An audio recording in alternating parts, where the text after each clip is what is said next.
Hey everybody, welcome back to Franchise Friday. I'm Jeff Dudan. Along with my team, I have awarded over 800 franchises in franchise companies that I have owned, operated, and built. And maybe thousands of franchise awards for companies that I've represented in the sales process. In my opinion, not one person has ever asked me the most important question they should ask when considering a franchise business opportunity. No, I'm not going to make you wait for it to the end.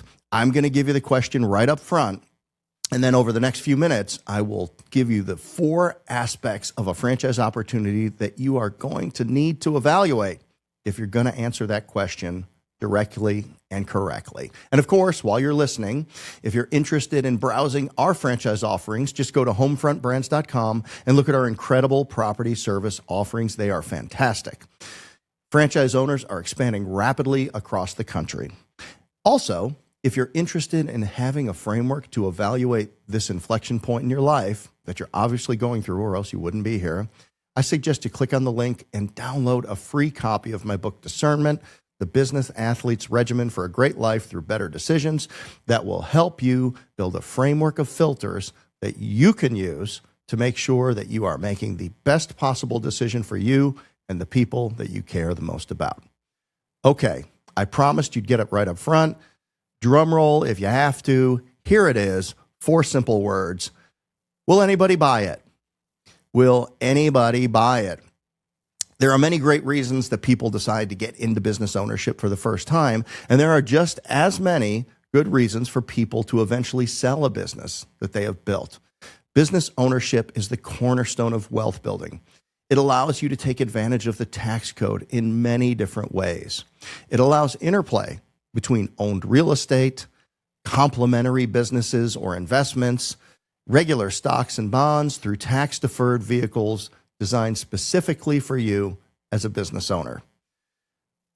2 things people overlook are these. Number 1, businesses provide the freedom to pursue your own curiosity, get in rooms with great people who are also building a business, pursue education that is important to your journey in building your business and to you as the business owner, and decide whether you want to acquire the needed capabilities that you now understand you need in yourself, or whether these are capabilities that you want to buy from somebody else or even a third-party company. But you have the freedom to pursue the answers to all of these questions. The second thing is that one of the predictors of future success as a business owner is exposure to an entrepreneurial experience at a young age. And maybe you're the first person in your family to pursue business ownership, but you might have children or nieces, nephews, friends who are in your proximity watching you do it, and you have no idea the impact that your courageous decision and your daily devotion are having on these people. But the most important part of any story is the last chapter. How does it all end? And if you're truly an outcome-focused organization, then you are working backwards from a very specific future that you have defined, and the business is just a vehicle or a tool to fulfill that part of your vision. So it only makes sense to say that if you want to have a great outcome when you sell your business, then you have to build a business that is attractive to people who have the means and the motivation to pay you an outrageous price for it. And that's what we're talking about today. These buyers that you're looking for, they fall into 2 categories. They're similar, which is sophisticated. They have capital, they have resources, they know what they're doing, or strategic. Your business is accretive to what they already have going on. People who have access to capital resources, people that understand how to make a business efficient and how to manage those businesses specifically to an outcome of their design that fits into their vision and their plan. That's what you're building. So now that you realize you're building this business for a very specific buyer, this can now inform you today, before you ever get started, the type of business that you should consider. There are 4 characteristics that you should consider, and I'm giving them to you now so you can write them down. They are scalability, durability, sustainability, and a compelling value. First, for a business to be scalable, you have to understand things like the size of the market. Are there known competitors that have scaled these types of businesses to be extremely large that would prove the market size? Because if they can do it, maybe you can too. Do the margins of the business improve with scale, such as investing in inventory or building out your supply chain to get more discounts or better rates, building a team of salespeople versus doing the sales of yourself? And does the opportunity in the business provide incentive and compensation for key people like managers, like an executive to run the business who isn't you, or talented salespeople? All of these people, is there enough meat on the bone for them to commit their talents to help you build your business? Look, there's a lot of great tiny little businesses out there. It look like a lot of fun. But not only did you buy yourself an exhausting job, no sophisticated or strategic buyer will ever buy that business from you. So why did you even start? If nobody will buy the business from you, even if it has cash flow that's dependent upon you, it's going to be severely depressed in terms of market value. You need to grow a big business to sell them because there is no outcome without income. And the more income you can generate, the more attractive your business is to the right buyer who can write the check that's going to motivate you. The second characteristic is durability.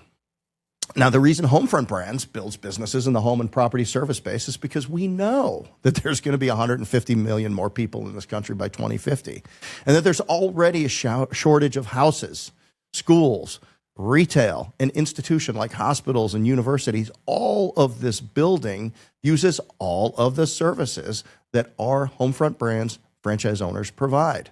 Very durable as far as the eye can see. And yeah, these are blue-collar services that are going to be the last disrupted by AI, but they're best run by sophisticated, well-capitalized, white-collar owners who understand the opportunity and who can bring the resources, the leadership, the commitment, and focus to be one of the leading providers in their marketplace. The third characteristic, sustainability, which is similar to durability with a couple of small exceptions. Yes, obsolescence needs to be considered. Is the product or service that something that people need and will continue to need as long as we can see into the future? But you also have to look at things from a sustainability perspective, like customer concentration. Is this business have 60 or 70% of the businesses at risk from a single customer source? And can that customer source go away with the changing of the guard of that company or the expiration of a contractual relationship? If so, then the sustainability of your business is under threat in its current form. And I would also say that whether or not the business can run day-to-day involvement of the owner without the day-to-day involvement of the owner would indicate that the business has built a sustainable set of systems, of processes, and procedures that are replicable. So that if something happens to a key person, and it could be the owner, or it could be the key manager, the president, or maybe the top sales dog, the business is likely, if something happens to these people, will the business continue under its current trajectory?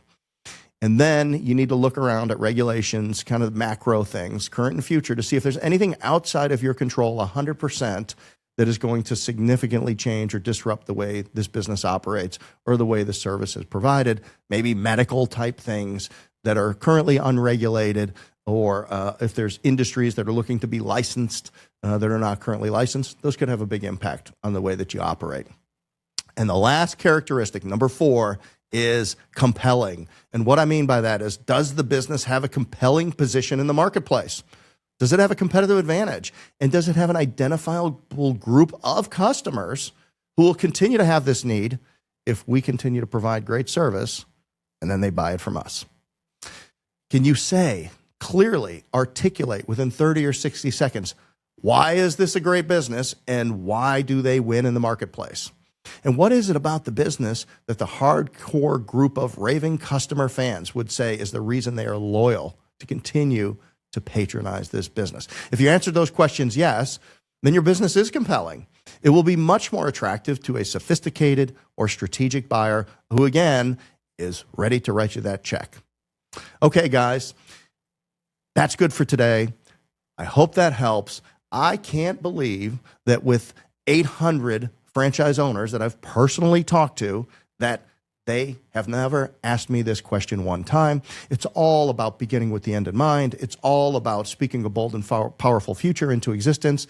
And those are the questions that we answered for you at Homefront Brands when we put our offering and our systems and our processes, and we chose the businesses that we're in. So if you want to cheat the drill, just head on over to Homefront Brands.